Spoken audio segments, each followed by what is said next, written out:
mapapansin nyo sa imaheng ito?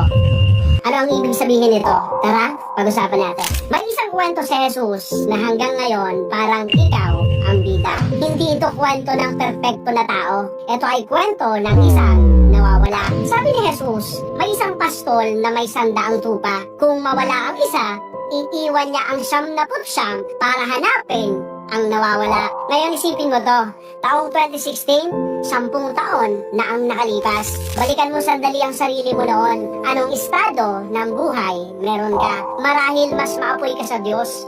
Marahil mas madalas kang manalangin.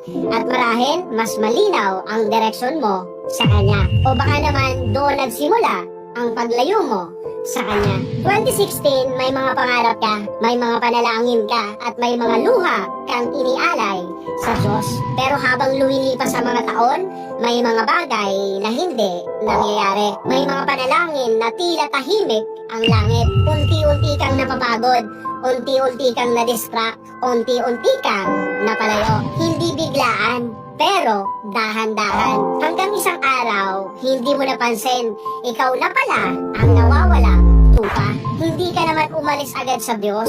Hindi ka naman nagdesisyon na talikuran siya. Pero may mga taong dumating, may mga sugat na iniwan, at may mga kasalanang bumibigat. May mga kabiguan na nagpatanong sa'yo at nasabi ang salitang, nasaan ang Diyos? At habang abala ang mundo, habang iniisip mong okay lang ang lahat, may isang pastol na napansin ang pagkawala mo. Hindi siya nagsabing hayaan mo na siya. Hindi niya sinabing kasalanan niya yan.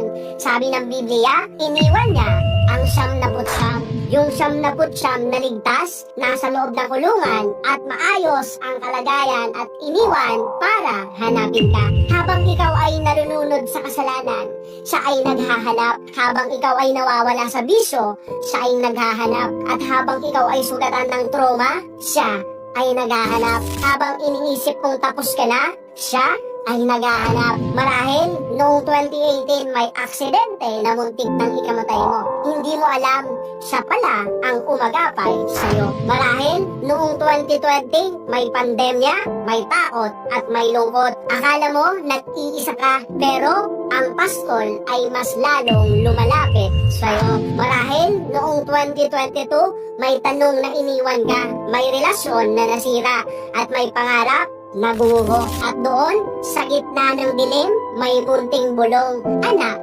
nandito pa rin ako. Pero minsan, matigas ang tupa, takot, bumalik, nahihiya. Pakiramdam niya, hindi na siya karapat-dapat. Pero pakinggan mo ito, ang tupa ay hindi bumalik sa pastol.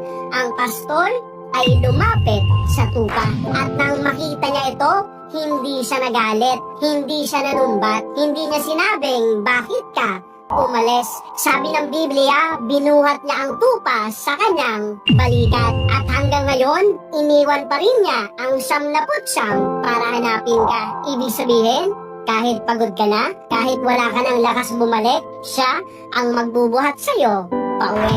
Ngayong 2026, 10 taon ang lumipas, maraming nagbago, maraming nasira at maraming nawala. Pero may isang bagay na hindi nagbago. Ang Diyos ay naghahanap.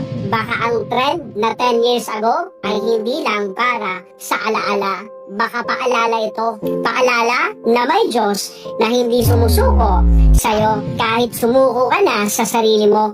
May Diyos na hindi ka iniwan kahit iniwan mo siya. At marahil ang taong ito ay hindi lang panibagong taon. Ito ay taon ng pagbabalik.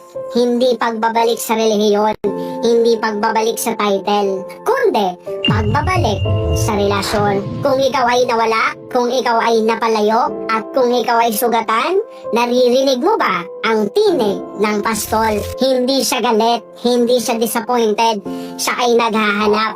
At hanggang ngayon, iniwan pa rin niya ang 99 para hanapin ka.